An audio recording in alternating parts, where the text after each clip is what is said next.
دیکھیے ہر کام کے لیے پیسے ہوتے ہیں. جہاں اسلامی معیشت کے نظام کو آپ پڑھیں تو اس میں ہر مد کے لیے مختلف ذرائع آمدن ہے. پرائورٹیز کی بات اگر دیکھیں تو کیسے ہوتا ہے؟ لیکن میں آپ کے اس سوال کو جو اس وقت بہت بڑا المیہ ہے ہمارے یہاں کے فلسطین کے اور غزہ کے جو شہداء اور ان کے فیملیز ہیں، ان کے بچے ہیں، جماعت اسلامی کے یہ ساتھی بتا رہے تھے کہ 2 ارب روپیہ ہم جانوروں پہ لگائیں کرتے ہیں.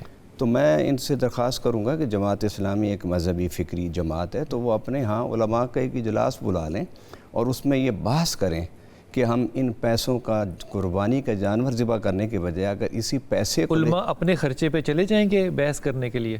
نہیں، منصورہ تو آ سکتے ہیں نا جماعت اسلامی اپنے خرچے پہ منصورہ اکٹھے ہو جائیں، آ جائیں، بحث کر لیں. آپ کے پاس لیکن وہ جو اتنی محنت سے پیسے اکٹھے کرتے ہیں وہ علماء کی کانفرنس میں پیسے کیوں لگائیں؟ آپ کے پاس بغیر پیسے لیے دیے آ نہیں جاتے لوگ. اچھا، اس طرح کریں. آتے ہیں نا، آتے سارے ہی آتے ہیں. وہاں بھی چلے جائیں گے. ٹھیک ہے، بڑے مقصد کے لیے، ایسی کوئی بات نہیں. اس بحث کو کر کے کریں گے کیا؟ میں وہی عرض کر رہا ہوں کہ وہ ایک 2 ارب کے جو جانور ذبح کر رہے ہیں بہت بڑی بات ہے. اللہ تعالیٰ ان کی قربانی کو قبول کرے.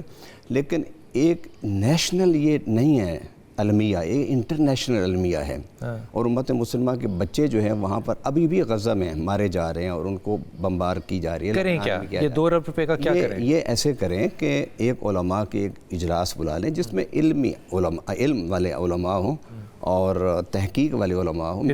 میرا خیال یہ ہے کہ وہاں بیٹھ کے متفقہ فیصلہ کر لیں شرعی طور پر، اور راستہ اس میں سے نکلے گا. کیونکہ ہمارے ہاں کچھ کی رائے یہ ہے کیا راستہ نکالنا چاہتے ہیں؟ راستہ نکلے گا کہ قربانی واجب ہے، کچھ کہتے ہیں سنت ہے، کچھ کہتے ہیں موقدہ، کوئی کہتے ہیں غیر موقدہ، کوئی نفل بھی کہتے ہیں. اگر ہم وہاں بیٹھ کے یہ فیصلہ کر لیں کہ اس سال قربانی کے جانوروں کا گوشت وہاں پہنچانے کی بجائے اس پیسے کو وہاں پہنچایا جائے اور ان کی وہاں ضرورتیں پوری کی جائیں. اب انہوں نے کہا کہ 3000 ہم کفالت کر رہے ہیں، 300 کفالت کر رہے ہیں. جہاں ہزاروں لاکھوں فلسطینی متاثر ہیں وہاں اگر ان کے پاس وسائل زیادہ ہوں گے تو زیادہ لوگوں کی کفالت کریں گے. ان ہنگامی حالات کے تحت اس قربانی پر جانور ذبح کرنے کے بجائے اس کے پیسے لے کر اور اہل فلسطین پر خرچ کریں تو اس کا راستہ نکل سکتا ہے. باقر بھائی، آپ اس میں کیا رائے دیں کہ یہ راستہ میرے خیال میں اگر آپ نے کھول دیا تو یہ پاکستان میں بھی آئے گا، باقی ممالک میں بھی جائے گا؟ دیکھیے، یقیناً مظلوموں کی مدد کرنا بہت بڑا انسان پر جو ہے ایک عبادت کا ثواب کا کام ہے.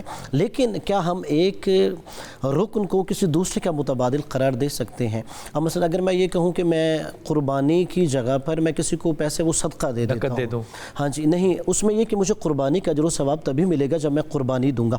ہاں، وہ ایک الگ اضطراری کیفیت ہے کہ جانور موجود نہ ہو تو پھر جو قربانی کی رقم میرے پاس ہے وہ میں صدقہ دے دوں. اور یہاں میں بلابہ ایک اور کہوں گا، چونکہ میرے محترم علماء کرام نے کہا فصلی ربک وانحر، کہ اس سے اگر قربانی کا وجوب ثابت ہے. لیکن ائمہ اہل بیت علیہم السلام کی روایات میں کہ ان اعطیناک الکوثر، نبی ہم نے آپ کو کوثر عطا کی، فصلی لربک، آپ اس کے لیے نماز شکرانہ ادا کریں. یہاں پر نماز شکرانہ کی بات ہے. اور اس کے بعد وانحر، یہاں پر ونحر کی جو ائمہ اہل بیت علیہم السلام نے تفسیر بیان فرمائی، انہوں نے کہا یہاں پر نحر سے مراد یہ ہے کہ نماز میں تکبیر کہتے ہوئے اپنے ہاتھوں کو بلند کرنا، رفع یدین مراد ہے.